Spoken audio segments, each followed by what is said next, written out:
Salut tout le monde, donc c'est reparti pour une vidéo, en espérant que celle-ci fonctionne correctement, parce que les deux dernières, la fin a été coupée, je ne sais pas pourquoi, et comme je ne sais pas faire de montage, du coup ça finit brutalement. Donc si celle-ci finit brutalement, c'est que ça n'aura pas encore marché. Normalement c'est bon, j'ai fait de la place sur ma carte SD. Enfin bref, on va voir. Donc déjà, je remercie tous ceux qui commentent mes vidéos, parce que ça fait plaisir, ça remonte un peu, ça motive on va dire. Et donc là je vais repartir sur une vidéo thématique un œil dans le rétro. Donc ceux qui découvrent ma chaîne, ou enfin avec cette vidéo, en fait je montre des albums dans la thématique un œil dans le rétro, je montre des albums que j'ai beaucoup écouté à la période donnée.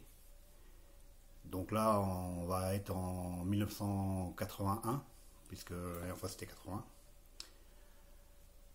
Donc voilà, c'est des albums qui m'ont bien plu. C'est pas pour autant des super albums. Mais enfin, moi je les ai bien aimés, forcément. Donc je vais commencer déjà par un que j'ai oublié en 80, dans celle de 80. Parce que j'ai beau noter, c'est ce que j'ai dit la dernière fois, j'ai beau noter, j'avais oublié de sortir l'album. Et donc je peux pas faire... Enfin c'est des albums qui m'ont quand même marqué à l'époque, donc ne pas les montrer, ça me paraît un peu illogique. Donc le premier, Def Leppard. Donc ça s'est sorti en 80. Je me rappelle avoir découvert ça lors d'une soirée chez un copain. C'est lui qui l'avait d'ailleurs. Parce que moi je l'ai racheté après, du coup j'ai eu une cassette. Et donc c'est pas le meilleur, mais c'est... Enfin je l'aime bien moi cet album. Il est plein de charme. D'autant que les Def Leppard à l'époque, ils étaient très jeunes, limite un peu plus vieux que nous, quoi. Donc le premier Def Leppard, Run for the Night. Donc ça c'est l'édition phonogramme. Donc c'est 79-80, il y a des titres qui ont dû être enregistrés en 79. Et l'album est sorti en 80. Donc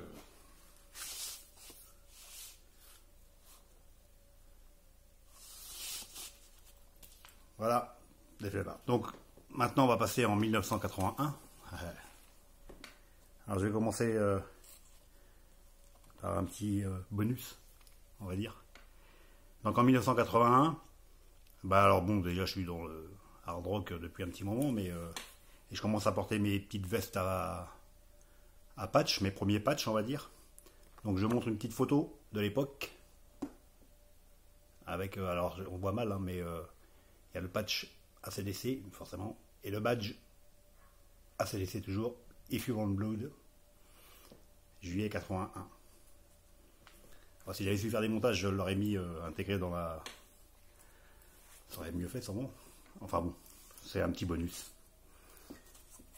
Donc en 81, je vais commencer par la scène française.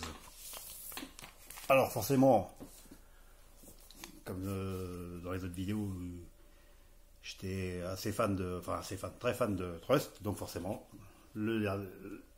celui de 1981, Marche ou Crève,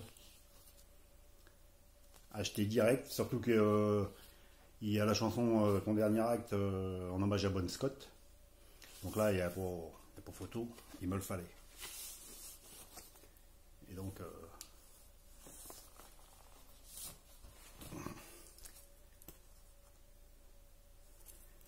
Alors je le trouve un peu moins percutant que les deux premiers. En même temps, les deux premiers, ils bastonnaient bien, quoi. Mais ça reste du très bon hard rock.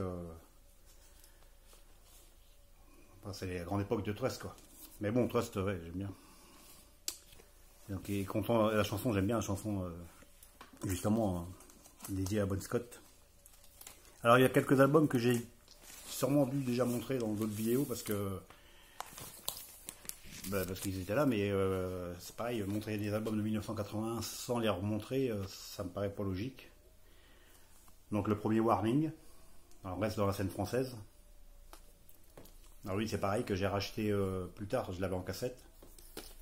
c'est une tuerie. Alors Warning, ils ont fait que 3 albums, mais je pensais franchement qu'ils auraient été beaucoup plus loin que ça parce qu'ils avaient le potentiel, je trouve. Donc l'édition Polydor, avec des super titres. Et puis j'aime bien une chanson qui est un peu différente, Satan Relapse. Je trouve ça sympa. Très bon. Là on est dans le hard rock parce que le suivant sera un peu plus heavy. Mais c'est très bon aussi. Donc toujours sur la scène française. Alors lui, je l'avais déjà montré aussi. Le premier Warning, je sais plus.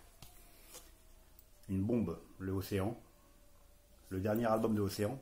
Donc moi, je les ai découverts avec cet album-là. D'ailleurs, les autres, je les connais toujours pas trop. Mais alors celui-ci, il n'y a rien à acheter. C'est une tuerie. Une tuerie.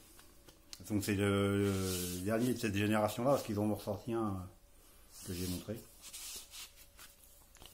Voilà, il y a Aristo, à force de gueuler, Berceuse, Louise, enfin tous les titres sont... Bon, voilà, lui, il a tourné, retourné. Une artiste un peu différente, toujours en français, que j'ai aussi déjà montré, je crois. Mahabea.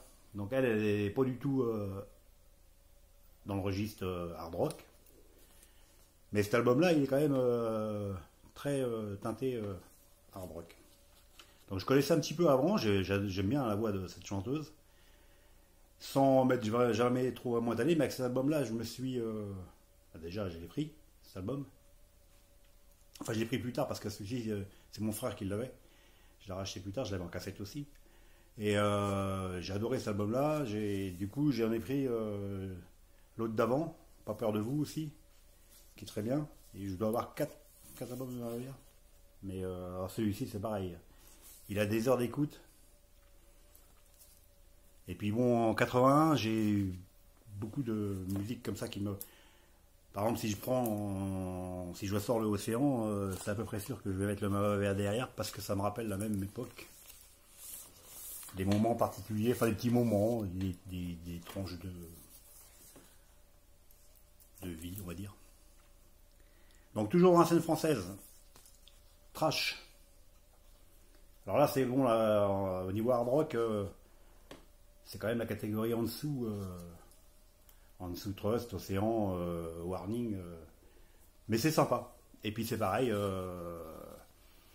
c'est un album que j'ai écouté, donc c'est pas frappant, mais enfin, moi c'est pas, ça m'a, il y a une partie un petit peu nostalgique quand j'écoute cet album, ça me rappelle, il est bien, sans être super extra, mais ça me rappelle une période de trash. Donc 1981, c'est le seul album.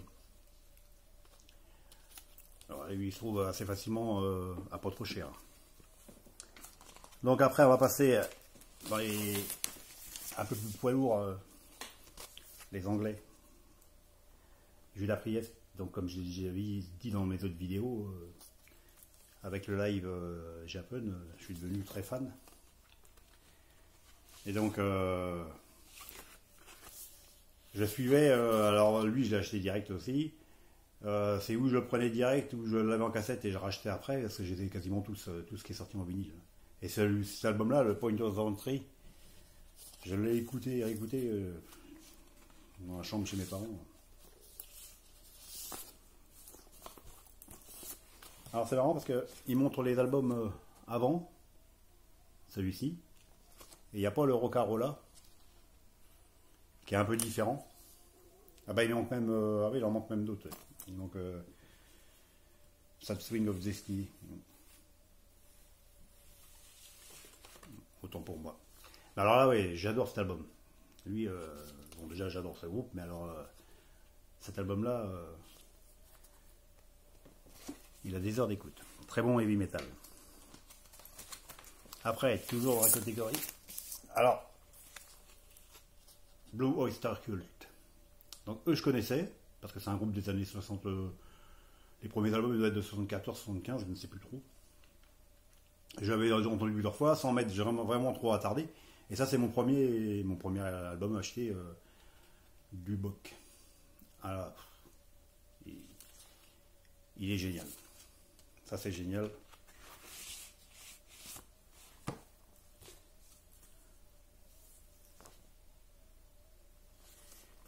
pareil avec il a les heures d'écoute celui-ci avec plein de titres.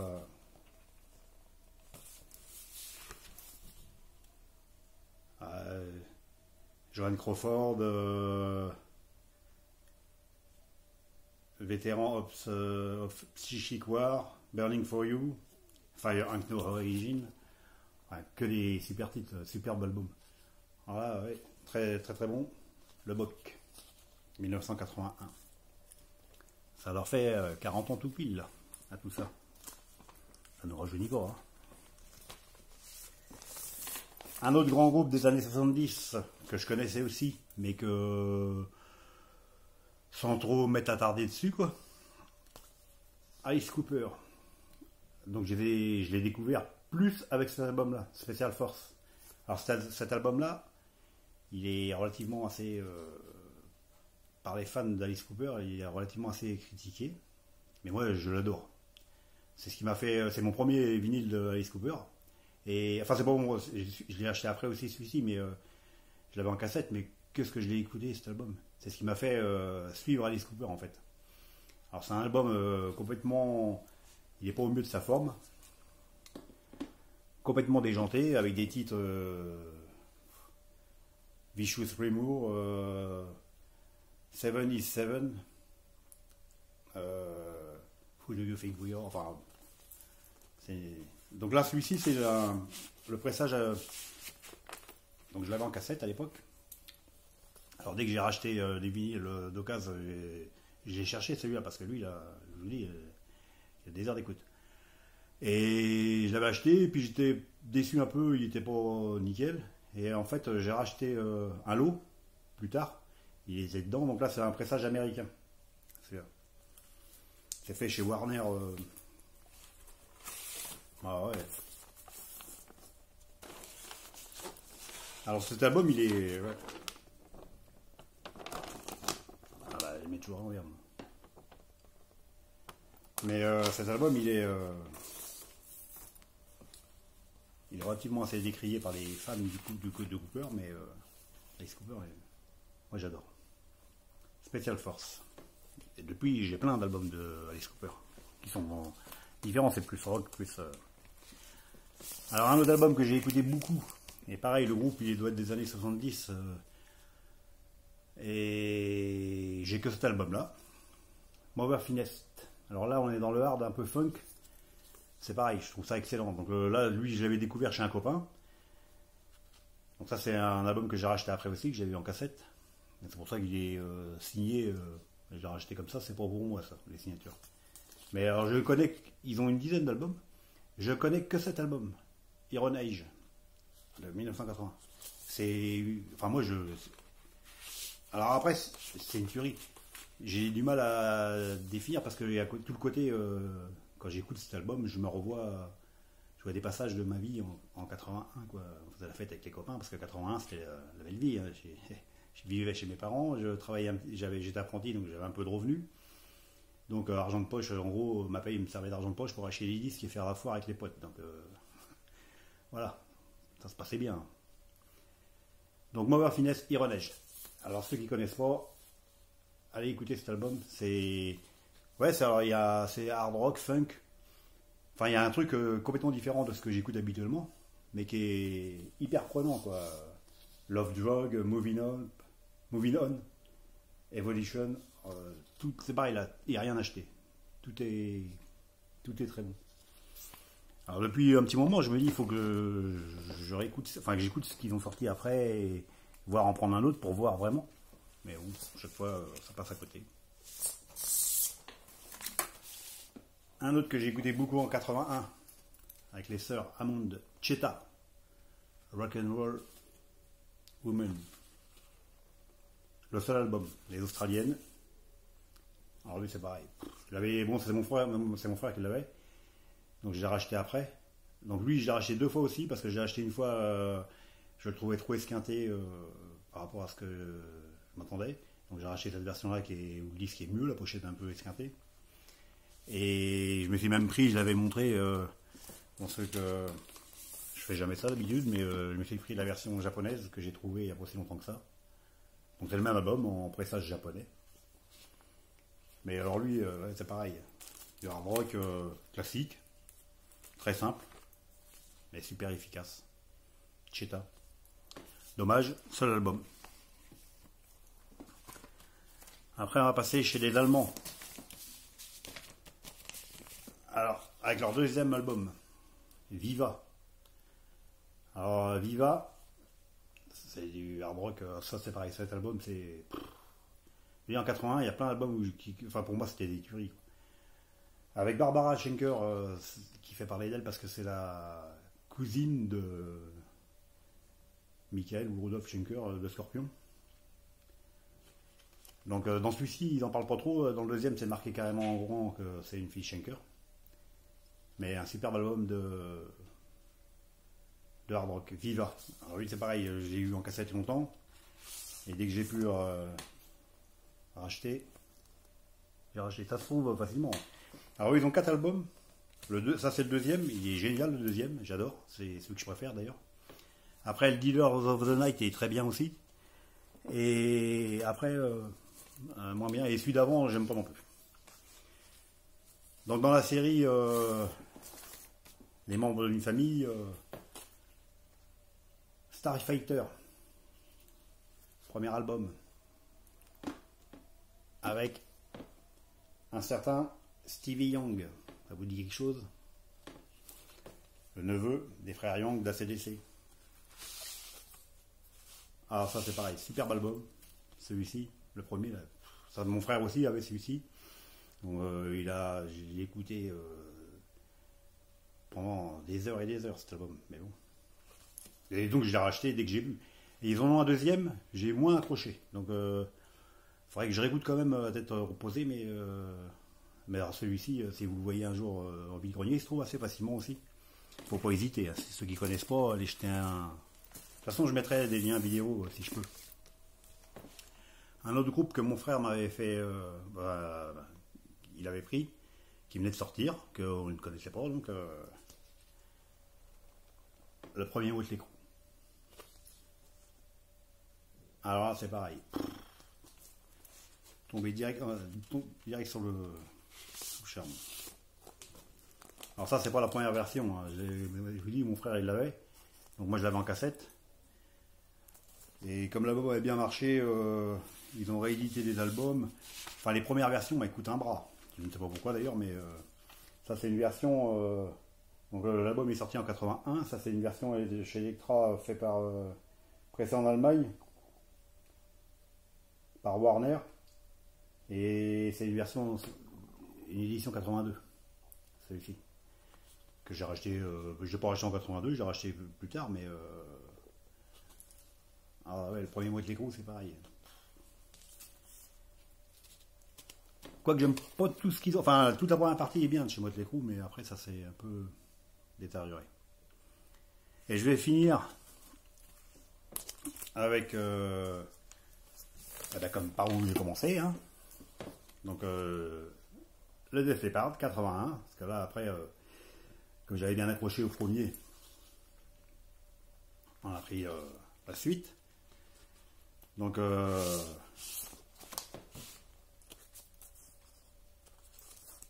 le trouve un peu plus puissant que le premier, mais très bon groupe, Def Leppard.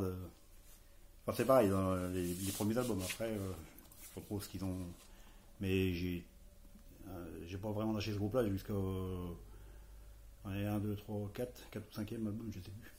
Voilà, ça va, ils seront sûrement dans les autres vidéos. Donc voilà la petite série. Donc j'ai réussi à faire ça en moins de 20 minutes, enfin moins de 23 minutes. Donc en espérant qu'elle soit pas coupée comme les autres, espérant que ça vous a plu. Je pense que les nostalgiques vont se retrouver un peu, ceux qui sont de la même période, parce que dans les autres vidéos c'est ce que j'ai cru voir dans les commentaires, que ça leur rappelait aussi la même période parce que c'est à peu près les mêmes albums. Donc on n'oublie pas un like si on aime, un commentaire ça motive, et puis voilà, et on va reprendre après avec peut-être des nouveautés, et après je vais faire 1982, je sais pas trop quand, faut que je fasse un peu le tri. Donc voilà, voilà. Allez, sur ce, en espérant que ça vous a plu, à bientôt. Ciao.